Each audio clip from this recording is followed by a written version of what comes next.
one Chevrolet dealership. And all of that is the second most important thing to us because the first most important thing to us are the Papa John's brownies. Those are when they're warm. I love those. Excuse me. So rather than doing less of more is less. Yeah, we're just going to eat for the next hour. He's going to eat. But we're bringing in Jimmy Orr. And we talk about Jimmy all the time, and Jimmy has joined us now. He is the executive producer of this show. Remember when Johnny Carson had who was Freddie De Cordova, yeah. Well, he is Jimmy. We've talked about him, and he's the guy you hear laughing, but when we're funny, which is not often. It's not often. Jimmy's in today, representing what's trending now in sports. So, Jimmy? Yes. What's trending now? All right. Number one, happy April 20th. It's National Weed Day. We know that. 23 states, Woody, have laws. So get some brownies. Get some brownies. Exactly. 23 states have some kind of law legalizing marijuana in some form. Four states, yes, 23.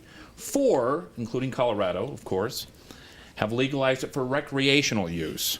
This trend will undoubtedly continue. The question is, should pro sports forget about testing for marijuana?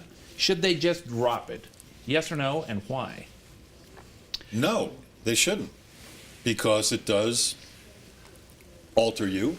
It does, it can create problems, just like alcohol does. I would not want a teammate showing up high. The concentration level isn't the same. Their reflexes are not the same. Marijuana should be illegal in pro sports. They should get tested for it. And you're totally wrong. You're totally wrong. We talked about it the other day. 75-80% of NBA players are using marijuana recreationally. NFL players, we have an example here. Von Miller was in the system and got suspended because of it. You can't control it when it's legal in a state, and I don't think you should control it. Marijuana is not heroin. We're not talking about steroids. We're not talking about cocaine. It changes behavior, Woody. It does change behavior, and it would change on the field or on the court performance. But as you say, I don't want that. Just like I don't want people driving. Okay. Have you used marijuana in your life? I have never tried marijuana. Well, I don't think you can speak from That's experience. That's the honest to God truth. Well, I have. Yeah. Guess what? Why then don't they test for alcohol? They do test for alcohol. That's why athletes are suspended because of alcohol use at times. They don't test specifically. If they test and they find you have alcohol in your blood system, they don't suspend you over that. That's a result. It's a secondary offense. Like if you're drunk driving or you're in an accident of some major sort. I mean, I remember a player who hit a kid in Kentucky. If my teammate was showing up high to the court or drunk, I would think he's not committed to winning the same way as I am. I don't know anybody that's doing it on the day of the game. I'm saying that. I don't know that. What I'm saying to you is alcohol. If you drink alcohol, and you don't drink, so you're really out of the picture on this. People drink alcohol to excess, and they're hungover the next day. I don't want a guy playing in my game that's hungover. You smoked marijuana the night before, there are no effects the next day. It's out of your system. I don't want a guy. See, you're talking about a guy showing up. Oh, he gets up in the morning, he smokes marijuana, and he goes and plays for the Broncos. They don't do that. If they didn't, trust me, if they didn't test for that, then guys would show up to games high.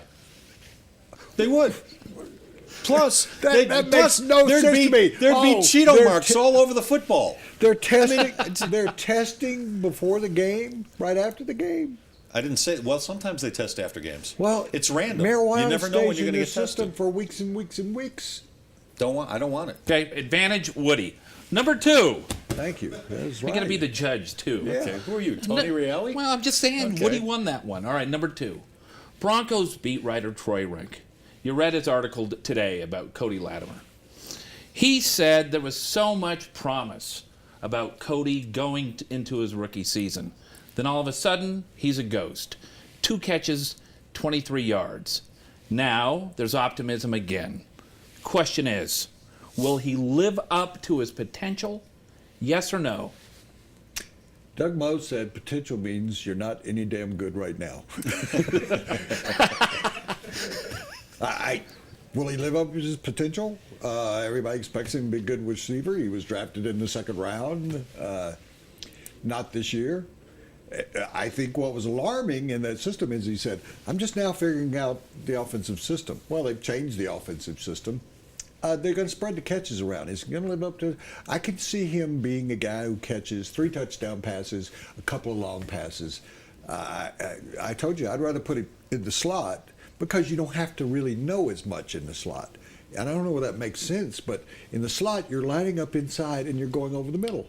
You may see the defender and decide to go outside. Those are his 2 options. If you are a tight end or a wide out, you're having to make all sorts of changes on the run and stuff. It's simplified for him in slot. So as an outside receiver, no, he's not going to be all pro. He's not going to be, people are going to go, well, he had 28 catches this year. As a slot receiver, I think he'd be more important to the team. I think he'll be very good this year. They like him a lot. I watched him at the end of practices working really, really hard with Peyton Manning and Emmanuel Sanders. He looks good. He looked good in the preseason last year. He looked good in training camp last year.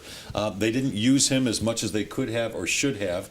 I think it's one of the reasons why John Fox is no longer here. He also blocks very, very well. They keep talking about that.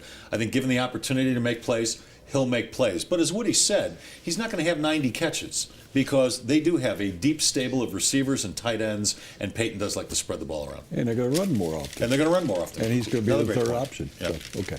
Ty. Number 3. Sorry, What's Wes. a guy got to do to win here?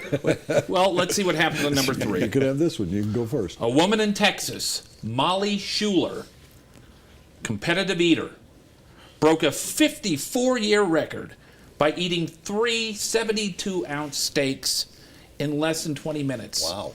Now, this includes 3 baked potatoes, 3 side salads, 3 rolls, and 3 shrimp cocktails. More than 15 pounds of food in less than 20 minutes. The question is, how impressed are you with this feat? And if you met this woman, what would you say to her? I don't know what I'd say. I'd probably say, you don't eat like that on dates, do you? Because if you do, that ain't happening here. I'd also wonder if she wears a bikini in the summer. I would like to see a picture of her just to see if all that eating has expanded her She's waistline. 120 pounds. 120 pounds? 120 pounds. Yeah. But she's 3'2". I don't know what I would say. I'd say wow. That's what I would say. I don't have to go very far to beat that, do I? First thing I'd say to her is, Dutch treat? That'd be the first thing. I don't want to pay for yours. But O. Henry wrote a short story about an eating contest in New York City. And there was a guy who was the greatest eater in New York City. The woman was somebody that nobody had really heard of. And so they had the 2 72-ounce sirloin steaks. And they're having spaghetti and they're having baked potatoes. And so the guy who was her handler, she leans over to him and says to him something. And so the guy who was running the match said, you can't talk, without letting us know what you said. And her handler said, what she said to me is, where are we going for lunch after this contest is over? And the other guy quit. And guess what? That was a lie. She leaned over and said, I can't eat another bite. So the handler was great because he actually won the contest making up what she said. So, Advantage Woody. Thank you very Great. much. I got shut out. I'm like the Rockies in L.A. I say we get her on the show tomorrow. Absolutely. But Jimmy. not live in studio because they were going to have to feed her. He's Jimmy. He's the executive producer of the sports show. Thanks, man. Thank you. All right, Jimmy Yore with What's I think Trending you earned Now. the right to come back sometime. And that segment was sponsored by John Elway Chevrolet. It's on Broadway. It's Colorado's #1 Chevy dealer. When you go to buy a car, what do you really want? You probably want